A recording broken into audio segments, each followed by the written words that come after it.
Envie d'une délicieuse harira qui réchauffe les cœurs et les corps? Bien onctueuse et goûteuse? Alors, regardez la recette. C'est parti. Alors, dans ma cocotte, j'ai mis 250 g de viande de bœuf coupée en morceaux, 150 ml d'huile d'olive ou d'huile de tournesol ou les deux mélangés, 200 g de pois chiches trempés la veille, des lentilles, environ 100 g. On met tout ce qui reste. Un bouquet de persil et coriandre, un bouquet de céleri en branches, le tout mixé ou haché. Voilà. Aux épices, une cuillère à soupe de curcuma, une cuillère à soupe de gingembre, une cuillère à café de poivre, une pointe de cannelle, une cuillère à soupe de beurre rance si vous avez, sinon vous pouvez l'enlever, une cuillère à soupe de sel. On met tout.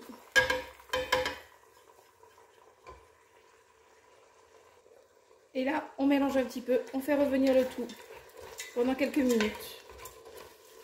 Des va et des viens, comme ceci. Hop.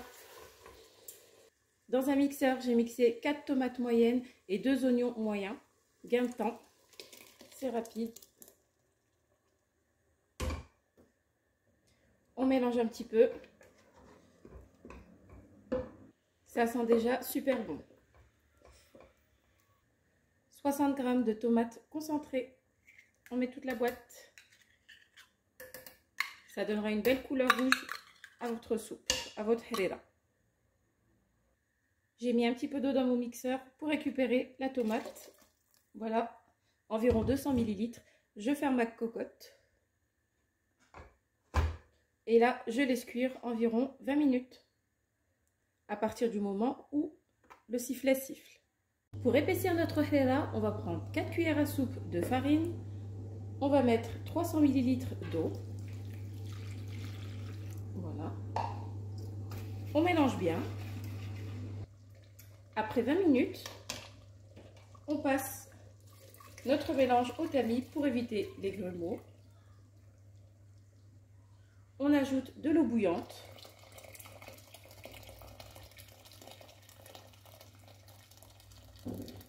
Ici, j'ai 1 litre. On mélange bien. Ça sent super bon. Donc là, vous allez voir, ça va épaissir. Vous laissez cuire à feu doux pendant une vingtaine de minutes. Là, ça fait une vingtaine de minutes. On va ajouter des petites pâtes. Alors moi, ce sont des spaghettis coupés en petits morceaux. Vous pouvez mettre des vermicelles. On met tout. À partir de maintenant, il faudra remuer souvent pour éviter que ça colle.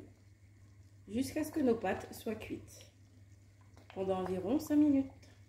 Pensez à ajuster l'assaisonnement, vérifier le sel et la consistance de votre soupe. Si vous la voulez plus liquide, vous rajoutez un petit peu plus d'eau et vous laissez cuire 5 minutes de plus. Et voilà, notre harira est prête. Vous allez vous régaler, c'est hyper bon et j'espère que ça va vous plaire.